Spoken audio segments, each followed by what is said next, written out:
दोस्तों नमस्कार, स्वागत है आपका अपने आरटीएस न्यूज चैनल में, जहां हम आपको बताने वाले हैं आज की बड़ी खबरें और मुख्य समाचार। दोस्तों आज की बड़ी खबरें और मुख्य समाचार को फटाफट से लेकर आपके सामने जुड़ चुके हैं। चलिए आज की बड़ी खबरें और मुख्य समाचार को विस्तार से बताते हैं। इससे पहले आप वीडियो को लाइक नहीं किए हैं तो वीडियो को लाइक कर ले, चैनल को सब्सक्राइब कर ले, साथ में बेल आइकन भी प्रेस कर ले।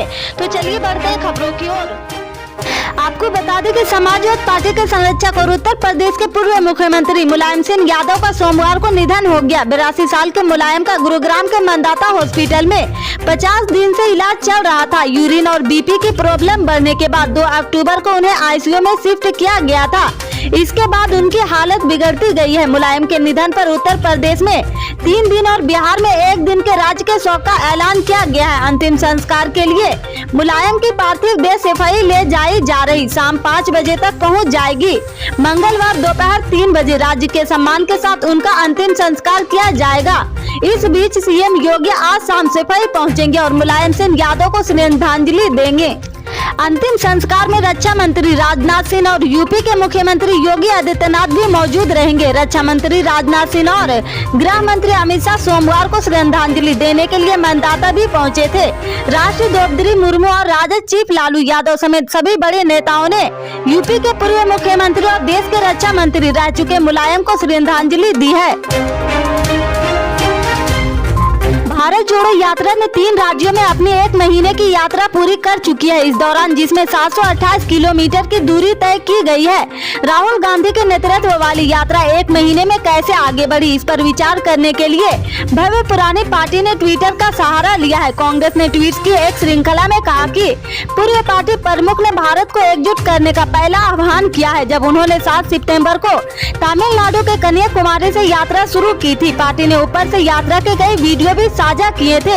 साथ ही लोगों ने गांधी को उनकी यात्रा में शामिल किया। राहुल गांधी ने कहा कि भारत जोड़ो यात्रा का लक्ष्य भाजपा आरएसएस द्वारा फैलाई गई हिंसा और घृणा से लड़ने के बजाय देश के लोगों को एकजुट करना था। बिहार के पूर्व मुख्यमंत्री लालू प्रसाद यादव राष्ट्रीय जनता दल के लगातार 12वीं बार निर्विरोध राष्ट्रीय अध्यक्ष चुने गए हैं। हालांकि राष्ट्रीय अध्यक्ष पद के लिए उनके अलावा अन्य किसी ने भी नामांकन नहीं किया था। एक बार फिर से राष्ट्रीय अध्यक्ष बनते ही लालू यादव भाजपा पर हमलावर हुए हैं और कहा कि मोदी सरकार को सत्ता से बाहर का रास्ता दिखाएंगे। उन्होंने कहा कि सभी राजनीतिक दलों को एक साथ आना होगा, जो कोई साथ नहीं आएगा देश उसे माफ नहीं करे। आरजेडी की बैठक में लालू प्रसाद यादव ने भाजपा पर जमकर हमला बोला। उन्होंने कहा कि आगामी चुनाव में भाजपा को सत्ता से बाहर का रास्ता दिखाएंगे, साथ ही मोदी सरकार को मूली की तरह उखाड़ फेंकेंगे। भाजपा ने पूरे देश में पूरे समाज को सांप्रदायिक बना दिया है। व्हाट्सएप बड़े ही आसानी के साथ दूसरे लोगों को संपर्क में रहने वाले सबसे अच्छा और सस्ता ऐप्स है। वहीं व्हाट्सएप अपने यूजर्स के लिए एक अक्सर नए फीचर लेकर आता है। हाल ही में व्हाट्सएप में कई ऐसे फीचर आए हैं जिसका इस्तेमाल बड़े ही आसान है, लेकिन इस बीच व्हाट्सएप ने एक बड़ा झटका दिया है। बता दें कि वेब बेटा की एक रिपोर्ट जारी हुई है जिसमें कहा जा रहा है कि इन फीचर्स के इस्तेमाल के लिए आपको पैसे देने होंगे। दरअसल व्हाट्सएप ऐप के यूजर्स को बड़ा झटका लगने वाला है। कंपनी अभी प्रीमियम सब्सक्रिप्शन प्लान टेस्ट कर रही है। इसको सिलेक्टेड यूजर्स के लिए उपलब्ध करवा दिया गया है।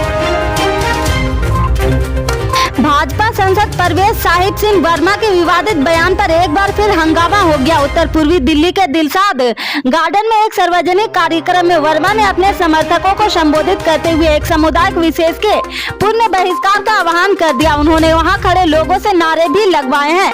बारिश के बीच उन्होंने कहा कि वे सब्जियां और मांस बेचते हैं, उनसे सामान खरीदने की जरूरत नहीं है।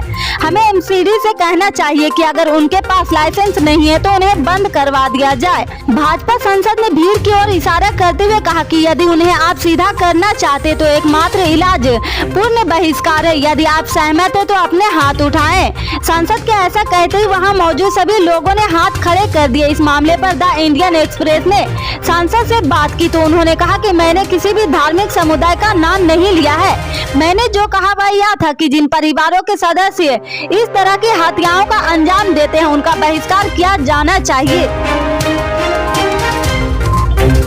रूसी सेना की ओर से सोमवार को यूक्रेन के कई शहरों पर ताबड़तोड़ हमले किए गए हैं। इन हमलों में बड़ी संख्या में लोगों के मरने और घायल होने की खबर सामने आ रही। इस बीच भारत के विदेश मंत्रालय ने भी युद्ध को लेकर चिंता जाहिर किया है। विदेश मंत्रालय ने एक बयान जारी कर कहा कि भारत यूक्रेन में संघर्ष बढ़ते ही बहुत चिंतित है। इसमें बुनियादी ढांचे और नागरिकों को लक्षित करना शामिल। हम दोहराना चाहते हैं कि शत्रुता बढ़ाना किसी के हित में नहीं है। हम शत्रुता को तत्काल समाप्त करने के लिए तत्काल कूटनीति और संवाद के रास्ते पर लौटने की अपील करते हैं। भारत तनाव को कम करने के सभी प्रयासों का समर्थन करता है। इससे आगे के अपडेट्स को जानने के लिए जुड़े रहे हमारे RTS न्यूज चैनल से। मिलते हैं फिर बड़ी खबर में, तब तक के लिए जय हिंद।